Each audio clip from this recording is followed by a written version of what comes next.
Second video of February 25th. Dabble in the current events spectrum, especially now that I'm parked.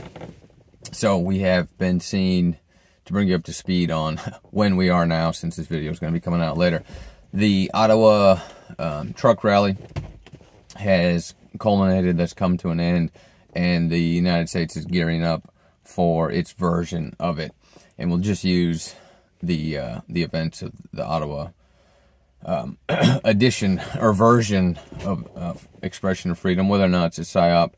You know, that's a whole other conversation regarding the dialectic that was created, because the emotions and actions of many, if not all, but most likely many, the high majority of folks that were involved in that, meaning the drivers, the people, certainly the people that sent money to support them on that campaign, that was very real in terms of a genuine emotion and action being put forth as a response to the tyranny that is happening in Canada. Now, whether or not the psy-op part of how it was originally orchestrated, etc., whether or not that was convoluted or, managed from behind the scenes, don't really know, and that's not the focus of this video. I want to focus once again on the order followers, as the term was put forth by Passio in a great majority of his lectures. The order followers quite literally being the ones following the orders, the dictates, the requests of those in charge vis-a-vis the government. And these two groups of order followers are usually held in the terms of police and military. And one need only go watch, any of the self-filmed clips put up there by folks standing at those front lines, as a peaceful protester, talking to the cops about how they're on the wrong side of history, and there have been some, a small amount, but it is certainly considered progress, of the videos, self-captured, of a police officer or perhaps someone in military garb admitting, coming to their senses and saying that they're on the wrong side. But until they stand down in mass, E-N-M-A-S-S-E, as a group, as a large majority, and dissolve the institution from within, until these order followers find conscience, right? The ability to discern between right and wrong, because at that point that they come to that understanding of objective morality and what is right and what is wrong, they are not good people as long as they ascribe to and enforce the dictates of the governments that they serve. And I don't care how many people say, oh yeah, I know this guy, he's a good cop. By default, the fact that they engage in this career or this action, however you want to package the fact that they're a police officer or a person in the military, unless you come to terms with, in totality, they can't be good. They do not have conscience. You'd say, oh, well, maybe in this situation. No. They have to walk away from it completely. Because let's face it, if we really thought that the higher powers that are employing them would give them slack or leeway to make their own decisions, they wouldn't employ them in the beginning. And I will concede that there may be these random stories of, you hear this one person in this one situation, kind of like those stories you hear about, well, it's a good thing I wasn't wearing my seatbelt because that one, it's like, shut up. That is such a small percentage actuality of that to happen, that the one time you got in a wreck, it was a good thing you didn't have your seatbelt on because you could climb out of the flaming car or whatever. It's like the seatbelt's going to save your life otherwise. And the same idea here, that they are employed to follow the orders, not to make their own decisions.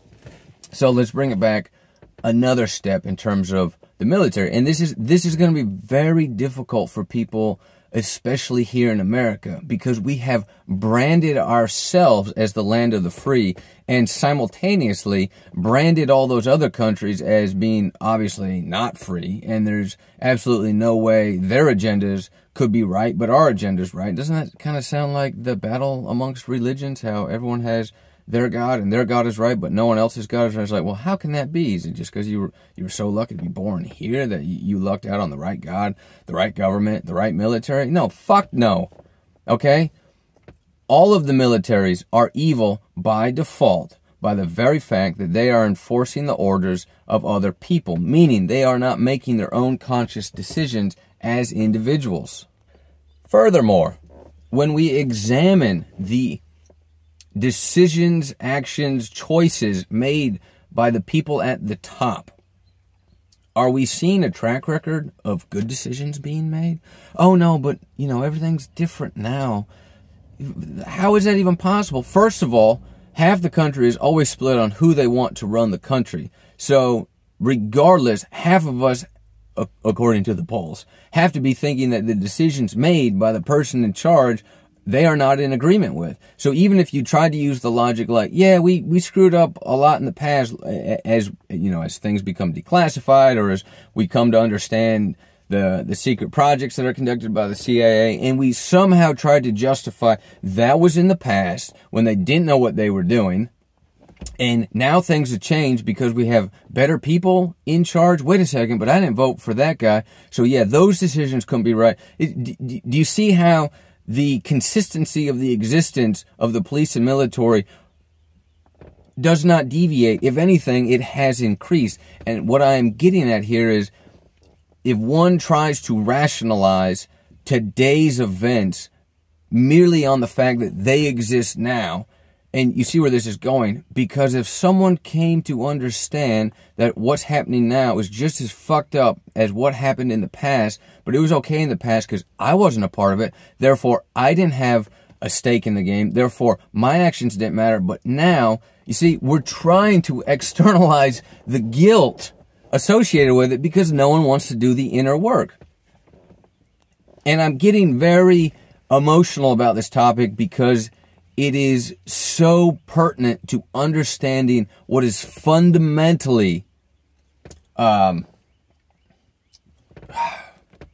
perpetuating the problem that we're in, the existence of slavery and tyranny. It is enforced by a certain group of people, the police and military of every country, everywhere is enforcing tyranny, okay?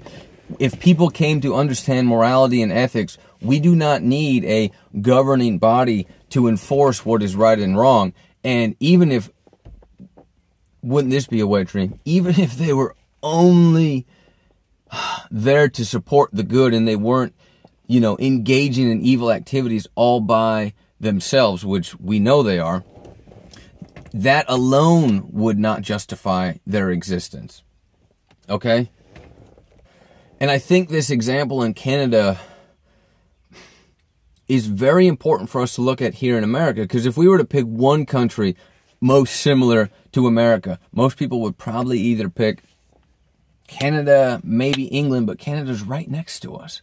And you're seeing these events happen, and you're like, wait a second, okay, here we have these peaceful protesters that want to convey their notion of freedom, and here we have these boot stomping on your throat law enforcement, and Canada's kind of like us. Gosh, well, there's no way our military would do that. There's no way our police force would do that. They are one in the same in terms of how they are justifying their decisions, okay? You have to come to terms with the fact that the police and military are merely the enforcement arm of the bully on the playground.